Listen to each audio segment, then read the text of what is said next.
Hello guys, welcome back. Right now we have a glut of new Lokeans, thanks Disney. And the problem with that is, you're getting people who are going to actually settle down and actually worship Loki, but you have a lot of people that would rather worship Tom Hiddleston. I go, sarcasm. And it's kind of frustrating right now. And as I was walking around the internet, so to speak, today, I noticed that there are a lot of very angry heathens out there for very valid reasons. They're getting a glut of new heathens, and they're only heathens because that is the religion that's tied to Loki. Well, one, a lot of heathens aren't going to welcome you if you're worshiping Loki. I will tell you that straight up right now. There are heathens that, they carve statues of the gods. They will not carve you a Loki statue. There are heathens that if you mention Loki in their presence, they will spit on the ground. Or they will say something, disruptive on the internet just because they see him as a bad, malevolent presence. And they're trying to counteract anything he might do. Not everybody's in love with Loki because not everybody thinks Tom Hiddleston's attractive. And that sounds a little harsh, but a lot of people hate Loki for very valid reasons. If you're not open to him as a god, he's going to feel pretty fine to show you what he thinks of that. He is. It's how he is. And he's blood brothers with Odin. So, if you're working with Odin, we know that they're both, you offer to one, you are offering to the other. Even if you're mad and you hate the other to death and beyond, you're still given to both. You're still given to both. That makes a lot of people pretty angry because a lot of people pick a side. They serve Odin, they hate Loki to death and beyond, or they pick Loki and they hate Odin to death and beyond. You're still giving to both. It was by Odin's words that if somebody offered something to you, if Odin ever drank, Loki would be drinking as well. So it's understood by most modern heathens that if you're offering to Odin, Loki gets to partake as well. If you're offering to Loki, Odin gets to partake as well. They're blood brothers. They're close. They're still close. And you could have very valid reasons to hate one or the other. They have both killed each other's children, and that's in the lore. And that's not something you can go, well, the lore is just a metaphor. People take this, you have to understand, people take the lore deadly serious. There are a lot of Lokeans, therefore, that see Sigyn as eternally suffering, and they see Loki as bound and eternally suffering. And, there are people that see Odin as having this sad aspect because he lost his son because his blood brother killed him. Now, what a lot of Lokeans do is we turn it into apologists for Loki. We're like, yeah, Loki killed Balder because Odin set him up to do it or something. There's nothing in the lore to indicate that. It's Lokeans being apologists. And it's something that you have to kind of just, you know, you have to really look at the lore and not be a Lokean apologist and go, yeah, he did kill his brother's son, his blood brother's son. And, in the lore, the way most of it's translated is it was out of pure spite. That's the only reason he did it. Or because he could. Because he knew that there was a loophole and he knew that Frigg did it. Now, the thing for Lokeans is we usually try to paint Loki in the best possible light. And we say he killed Balder because A, B, C, D. Pick your thing. He was saving him from something else. He knew something could come along in the future because she'd gotten promises from everything except for the mistletoe. But, already, yes, you could pick that story apart because did she get a promise from Loki? She got a promise from Loki. He shouldn't have been able to hurt him either, but obviously she didn't extract a promise from Loki. So, yeah, you could pick that story apart, but Loki is also known to give his word and not keep it, much like his brother. So let's say she did get a promise from Loki and he was like, I won't hurt him, but what he meant was, I won't hurt him, but if I can find the one loophole you have, yes, I will kill this child. And he killed him. He killed his nephew. Why? Nobody knows. Because he could? Because he was sparing him from something else? We don't know. We do know he killed him dead. Now, we Lokians tend to be apologists, and people will go, well, there's also this version of Balder where he was a human, or he was a demigod, and this other person killed him, and mistletoe was a sword. We all know that are practicing Lokians. He killed somebody, he killed a servant in a face just because he could, and he was jealous. And he wasn't the center of attention, so he killed him. And all of Loki's actions are what ultimately led up to him being bound. It wasn't poor Loki, the innocent victim. It was Loki, the rat bastard, and people finally had enough of him, and they chased him down and they bound him. And Norse justice is pretty harsh in the stories because it's from a long time ago.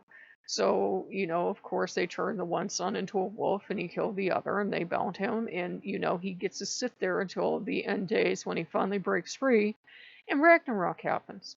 Now, to me, I often think Ragnarok is a little bit Christian flavored, but, was it older? We don't know. We do know we have things that you could look at sideways and think are bound Loki in art, in sculpture, and that, but we really don't know. It could just as easily be, people have argued, it could just as easily be Odin on the real tree. We don't know. So, one of the things that these new Lokeans are not getting is that there are valid reasons a lot of heathens hate Loki. Boulder, Eden, there are a lot of reasons people hate Loki. He will feel free to make promises that, he is not intending to follow through on. The other gods have to go get him. Like getting the walls of Asgard built. He said, "Oh, guys, do this. This will be great. I think we should take this." Though some people blame other gods for taking the deal, but a lot of people blame Loki. And, it was coming up, and it turned out that they were going to have to give the sun and moon and Freya beside. And Freya was like, "You're not giving me."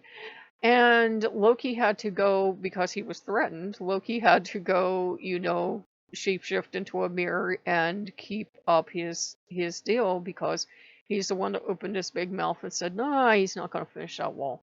So that happened. Now, Odin got Sleipnir out of the deal, but still, that was something Loki set up, and the other gods had to threaten him to get him to come through on it. Lokeans, we tend to become apologists again for Loki, and we say, "Oh yeah, but he kept his word. He kept his word because he was threatened."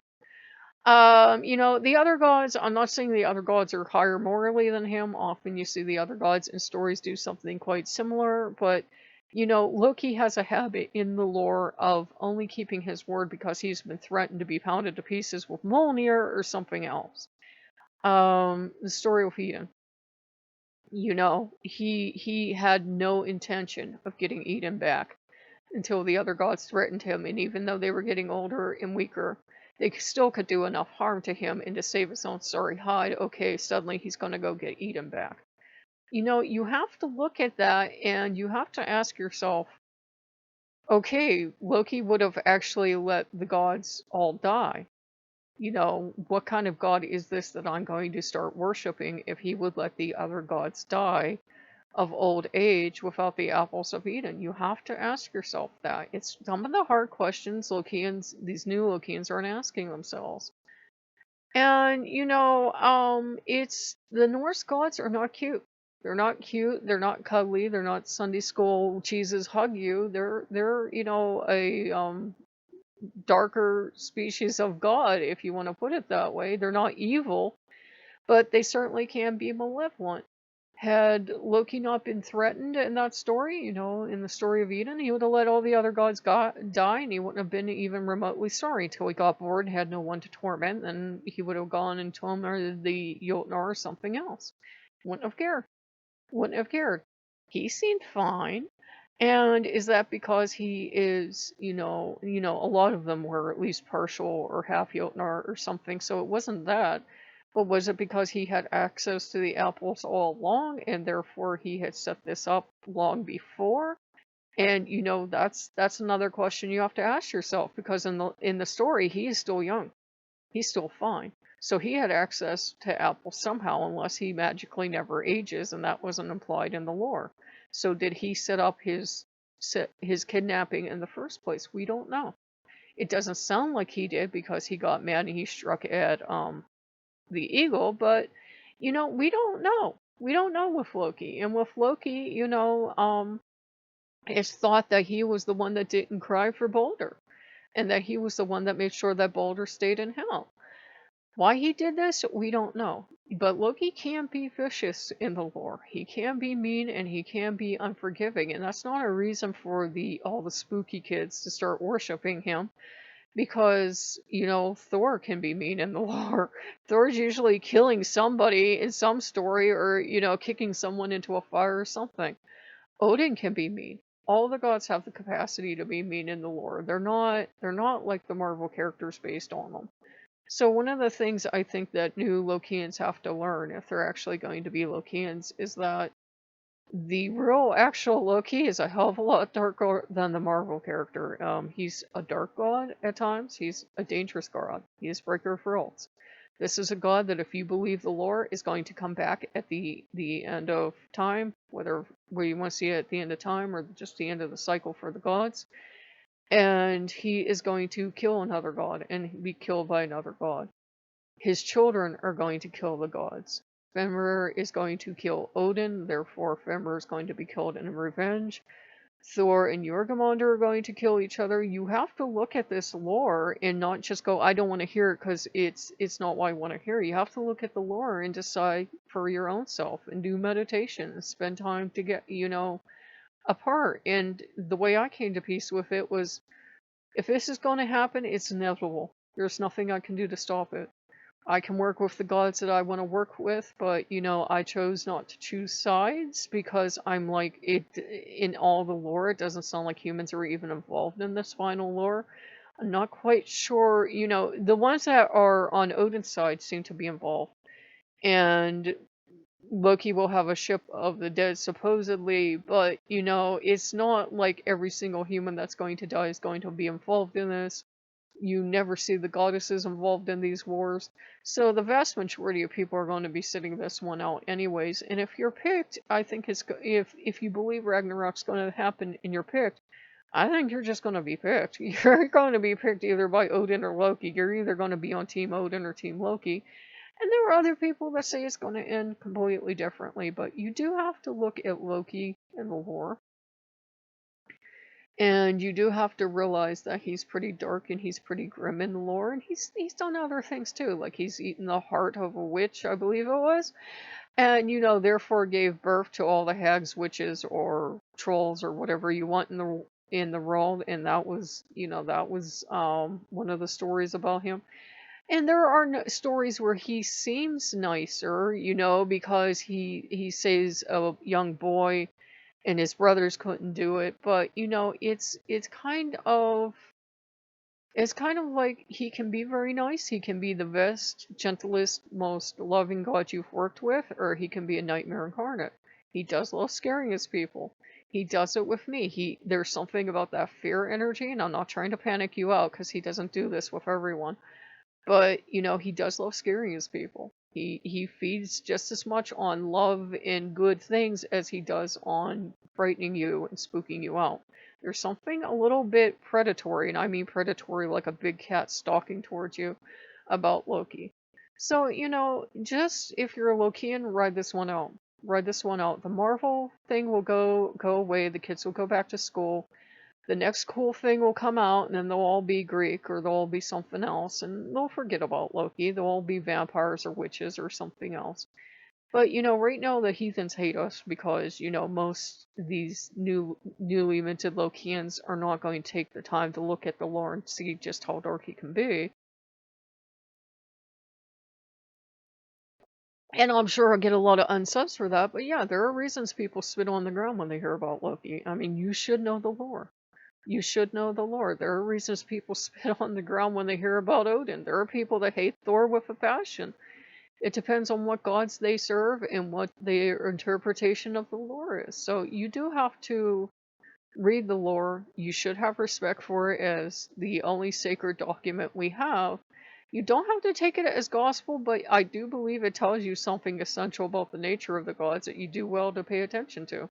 So, if you like what you see, like, comment, subscribe, and I will see you later. Bye-bye.